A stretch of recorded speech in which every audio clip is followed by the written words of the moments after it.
Now, within minutes of a gunman opening fire on Kirk. Podcaster and Republican activist Charlie Kirk is dead after being shot during a debate. Not counting gang violence. Great. Charlie Kirk's death hit America in ways nobody saw coming. While some mourned a leader they saw as courageous and faithful, others denounced a man whose words often fueled division. Yet this one man's death sparked both grief and controversy, raising questions about who Charlie Kirk is beyond the headlines. Why did his life inspire such devotion and disdain? And how could his death ripple across the whole world? This is the impact of Charlie Kirk's death. And to understand that impact, we have to start at the moment it all began. What was supposed to be just another campus event at Utah Valley University with Charlie Kirk, the conservative commentator and activist who built Turning Point USA, soon turned into a night of tragedy. On September 10th, 2025, as Kirk was answering questions from the audience, a single shot rang out. Counting or not counting gang violence. Great. Obviously, panic spread instantly in the place as students started running in every direction possible. Kirk, on the other hand, stumbled and collapsed as security and medics scrambled to reach him. Within minutes, campus officials locked down the area, urging students to shelter in a safe place as police and emergency responders cleared the hall, and Kirk was rushed to a local hospital. But to everyone's shock, the least expected thing happened. Despite the efforts to save Charlie, he was later pronounced dead. Within an hour, headlines broke across national outlets and all over the internet announcing that Charlie Kirk, a figure admired by many and fiercely criticized by others, had been fatally shot at just 31 years old. Crowds of students gathered outside the campus gates that day, some in shock, others lighting candles and holding vigils. But above all, the suddenness of it all left more questions than answers. Who fired the shot? Why did they shoot Charlie? And what would this mean in a country already torn by political division? Would the investigation uncover a lone gunman? Or was something bigger at play? To answer that, we first need to understand who Charlie Kirk really was and why his presence drew both admiration and anger wherever he went. Before the tragedy at Utah Valley University, Charlie Kirk was already a household name in American political circles. For more than a decade, he had been both celebrated and criticized as one of the most visible voices of conservative youth activism. Born in 1993 in the suburbs of Chicago, Kirk actively engaged in politics, supporting Republican and pro-Trump activism. In 2012, at just 18 years old, he co-founded Turning Point USA, an organization aimed to counter liberal higher education campus groups such as MoveOn.org by empowering conservative students through debates, events, and activism. What began as a small project grew quickly into something much larger. Within a few years, Turning Point USA had chapters on campuses across the country, raising millions of dollars and attracting attention from powerful donors. Kirk himself became the face of the movement. With his sharp debating style and direct speaking, he found a natural stage at college campuses where heated Q&A sessions often went viral online. By the late 2010s, Kirk's influence extended into national politics as he aligned closely with Donald Trump, appearing at rallies and defending Trump's policies on television and podcasts. That alliance cemented his role as a rising figure in the Make America Great Again movement. As expected, with influence came intense controversy. One of TPUSA's most polarizing projects was the Professor Watch List, a site that lists academic staff which Turning Point believes discriminate against conservative students, promote anti-American values, and advance leftist propaganda in the classroom. This was not met with appreciation, as many people criticized Charlie Kirk and the list for shaming and silencing faculty who espouse ideas you reject. But that wasn't all. Kirk's own remarks often made headlines as he faced backlash for comments about race and diversity programs, including one where he implied discomfort if a black pilot was hired primarily due to diversity initiatives. If I see a black pilot, I'm gonna be like, boy, I hope he's qualified.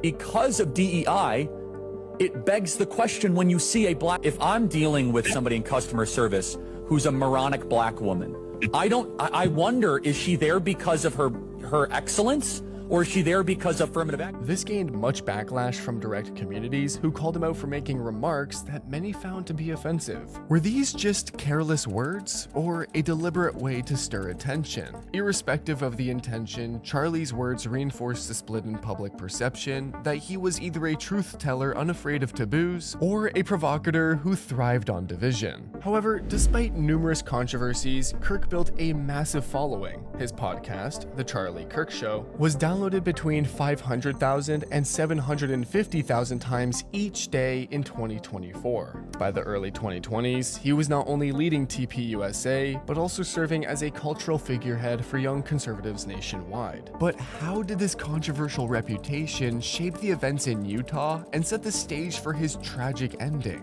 Could it have made him a target? The answer begins with the day of the shooting itself. On September 10th, 2025, hundreds of students gathered at Utah Valley University for what was expected to be a tense but routine event. Charlie Kirk under a shed, taking questions from the audience as his visits to college campuses often drew crowds, supporters eager to hear him speak, and critics just as eager to challenge him. Kirk was sitting in a chair, fielding questions and responding in the sharp, confident style he was known for. Then, in a moment that lasted only seconds, everything changed. Get closer, are they like restricting you guys up here or what? Nah, it's too crowded. It's just, there's just so much. Before we had a flag and we had it so it's positioned above the tent so it would be in the camera. And they just moved. What was that? Oh my God! He just got shot! Holy shit! Holy shit! Kirk stumbled backwards and collapsed, while students screamed and scrambled for the exits. Security rushed forward as medics fought through the panicked crowd to reach him.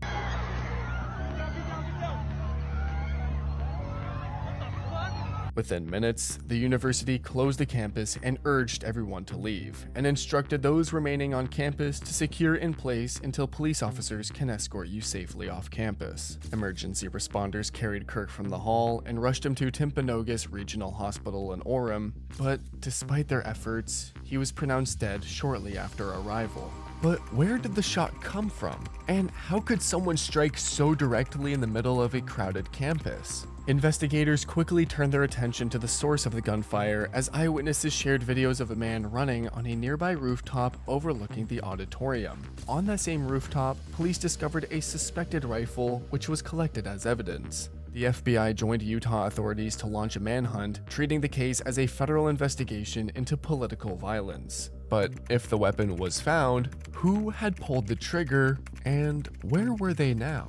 In the first 48 hours, confusion dominated the investigation, and several individuals were briefly detained for questioning, but later released. Surveillance footage and access records from campus buildings became central to piecing together how the shooter gained such a direct spot. Then came the most awaited breakthrough. Days later, law enforcement announced the arrest of a suspect linked to the shooting. Investigators connected him through ballistic analysis of the recovered rifle and witness accounts from the scene, and through images captured by CCTV cameras. It was confirmed that the suspect was 22-year-old Tyler Robinson, a Utah resident who was arrested after his father recognized him in photos released by law enforcement as revealed by President Donald Trump. The father convinced the son, this is it. And again, I'm always subject to be corrected, but I'm just giving you based on what I'm hearing. After further questioning, it was revealed that Tyler held a deep disdain for Charlie's provocative viewpoints and indicated to a family member that he was responsible for the shooting. He also believed Kirk's view on gender identity were hateful to people like Robinson's transgender roommate. The weapon used was a Mauser M98 bolt-action rifle, and crime scene investigators noted bullet casings engraved with messages tied to internet culture and anti-fascist themes, including memes and political slogans. Obviously, for Kirk's family and supporters, the details of the investigation mattered less than the suddenness of the loss. His wife, Erica, released a brief statement expressing grief and asking for prayers. Charlie Kirk is my husband. I first want to thank the local, state, and federal law enforcement who worked tirelessly to capture my husband's assassin so that he can be brought to justice. My heart is with every one of my husband's employees who lost a friend and a mentor. But while Kirk's family grieved in private, the larger question lingered as to how the nation would respond to Charlie Kirk's death and what it would reveal about America itself. And almost immediately, leaders across the political spectrum weighed in. Within hours, Donald Trump issued a statement condemning the shooting, calling Kirk a legendary figure and vowing to honor him in a significant way. I'm pleased to announce that I will soon be awarding Charlie Kirk posthumously the Presidential Medal of Freedom. Across the aisle, President Biden, Utah's governor, and numerous senators also denounced the attack, framing it as another troubling instance of political violence that should concern every American. On the ground, supporters organized vigils and candlelight ceremonies. Campuses across the country lowered flags, while Turning Point USA chapters paused their events to honor their founder. For those who admired Kirk, the mourning was personal and raw. But online, the reaction was far more complicated. People who hated Kirk minimized the tragedy and celebrated his death, pointing to Kirk's history of controversial remarks and polarizing campaigns. There are a lot of people that are like, no matter what side of politics you're on, you should never celebrate something bad happening to someone. I, on the other hand, do cheer when bad things happen to bad people. Charlie Kirk just got shot. Some even went further by commenting things like, let's remember this, CK was not poor. He made millions spreading untruth and misinformation. He did not die for righteousness' sake. He hated empathy, therefore, I give him none. Kirk's death wasn't tragic, it was karma. However, overall, not many liked this kind of so-called celebration of a person's death, irrespective of how good or bad they were. When blood is spilled on academic grounds for holding a different opinion, that's death of a society.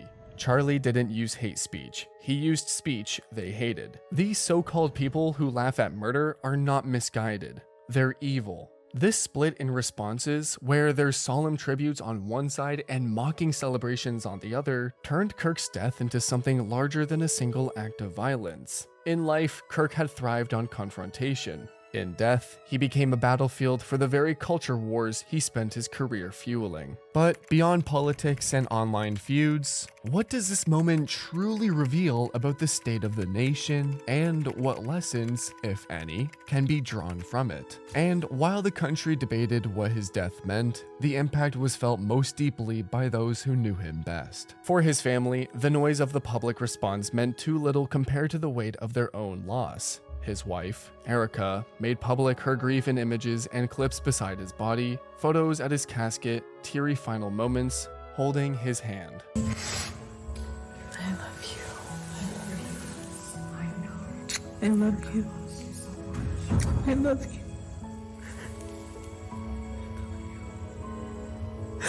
God bless you. To his supporters, he will always be remembered as a fearless figure who spoke blunt truths, inspiring many young voices. But to his critics, he leaves behind a legacy of provocation, of battles stirred more than resolved. But whatever the perspective, Kirk's death underscores how rhetoric and division can spill beyond debate into real-world consequences.